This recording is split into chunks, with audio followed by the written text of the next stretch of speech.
Today is March 17th, 2024. My name is Melissa Ackerman, and I will be interviewing Janice Schwarz on our Dallas Jewish Community Israel Mission Testimony Series. Hi, Janice. How are you today? Good, Melissa. How are you? Good. Was this your first time visiting Israel? Oh no, it's probably my 11th or 12th. I've lost track. Really? When was the last time you were there before? It was 2019 for Thanksgiving. My son was doing a gap year in Israel at that time, and there was a family friend, not a family, a wedding of a daughter friend of mine. Okay. Also at the same time that I went for. Okay. Do you have family over there? I have a lot of family over there. My mother actually grew up in Israel. Oh, okay. When did she emigrate to the States? So she came into the States in, I guess, 56, something like that, 55, 56. So were you born here? I was born here, yeah. Okay. What made you decide to go on this particular mission? Well, first of all, I've never been on an organized trip to Israel just because of family there. It's always been sort of a family trip, or once I went, it was a coincidence that I was going on a Nile cruise, so we had put in Israel ahead of time. But I've always been interested in the Federation missions because it seems like they got to see things that I would never get to see otherwise. And with everything that just recently happened in Israel, I wanted to see it for myself. And I knew the Federation trip, the reputation of the Federation trip has been that they've been very, very organized. And it was like an opportunity, and one of those things when you have an opportunity, you just grab it.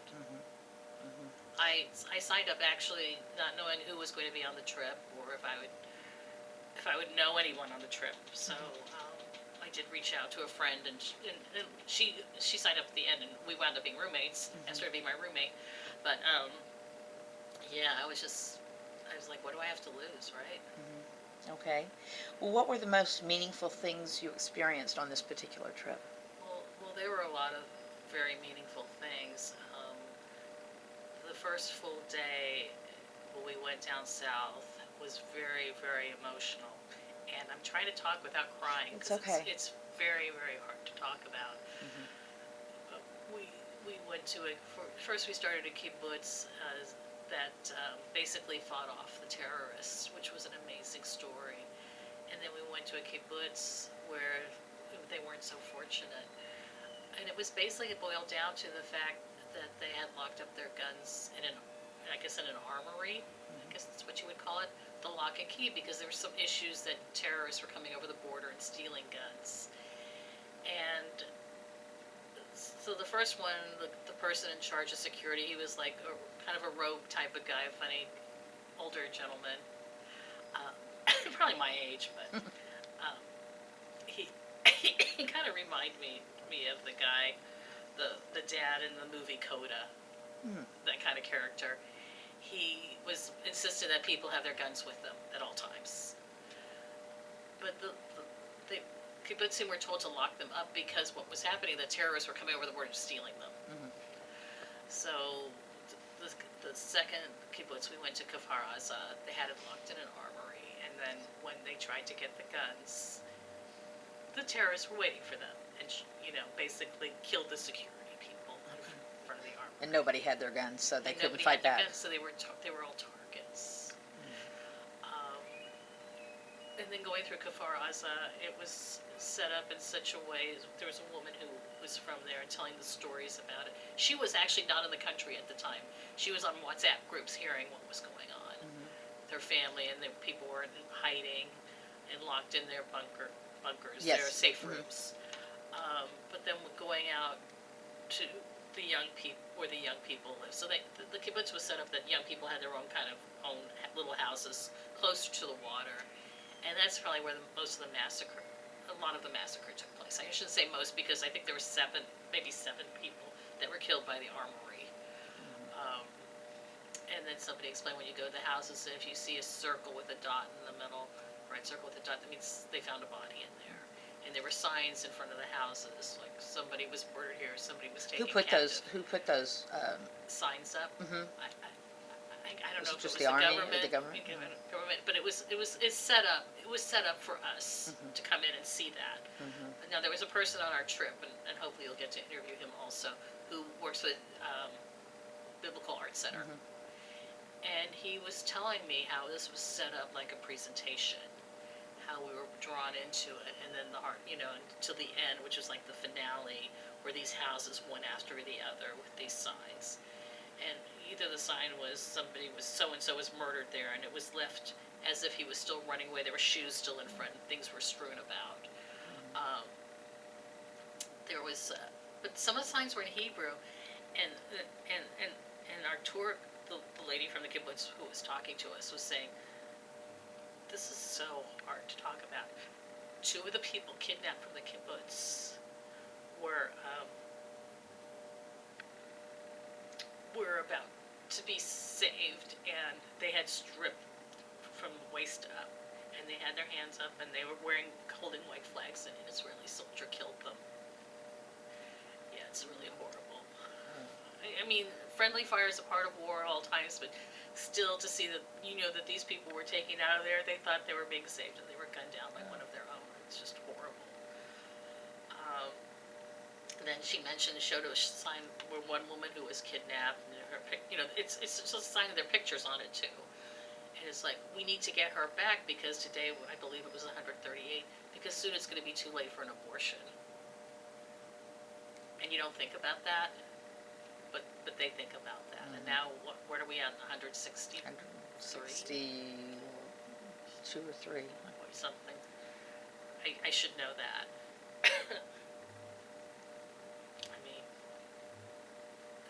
that was very difficult. We went that day also to have lunch with some soldiers. We couldn't take their pictures because they were doing operations in Gaza, and they basically work at night. They go in under dark cover. They come back at 4 in the morning. They sleep till about 11. They get ready for the next day. So it's like that every day.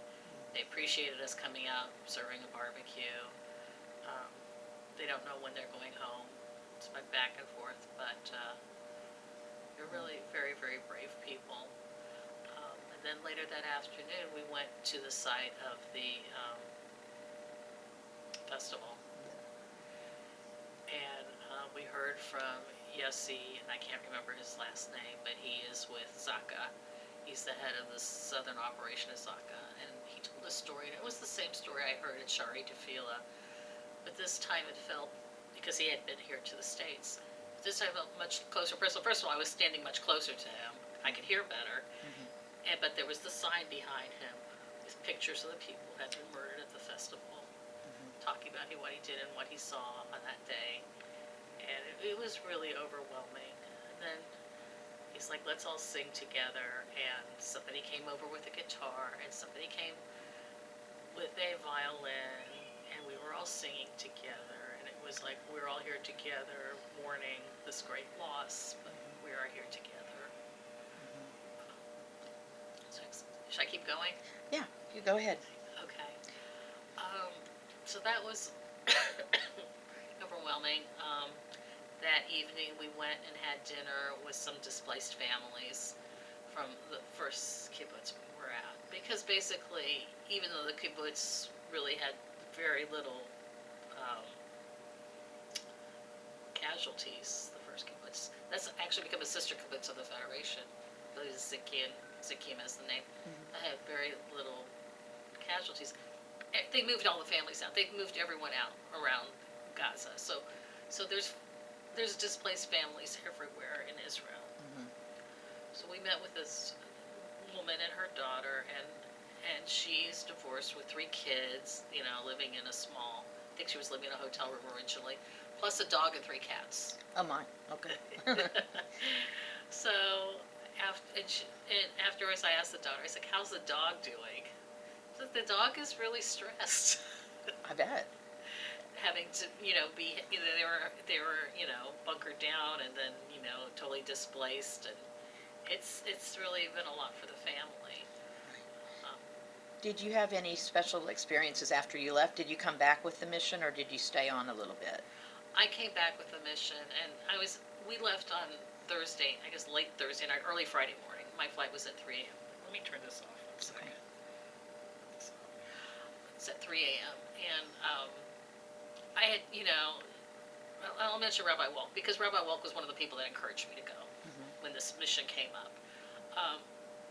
He was like, you should stay, you should volunteer, and I was really thinking about staying the weekend, or staying a few more days, but I really need to go home. I felt overwhelmingly I wanted to go home, and I know that seems terrible. No, it doesn't. But I just wanted to come home. Yeah. On the way, I have a daughter that's studying in Paris, so on the way there I stopped in Paris to see my daughter. Oh, okay. Yes. Okay. Well, what would you want people to know about what you experienced? Is there any message that you would want them to take home from any of this? That what happened there was real, and it was inhumane. And, like everything else, it might get whitewashed. I feel there are people out there denying the Holocaust even happened. And it did, and this happened. And don't ever forget how cruel and unbelievable and barbaric it was, because it was. There's no excuse for it. And people are like, oh, the occupation or this or that. The truth of the matter is Gaza was independent on their own. Gaza was not occupied. And, oh, Israel's so terrible in Gaza. Well, Gaza's been shooting rockets at Israel for so long. And they just need to know that there are subhumans running Gaza. Yeah. What would you like to see happen based on your experiences there?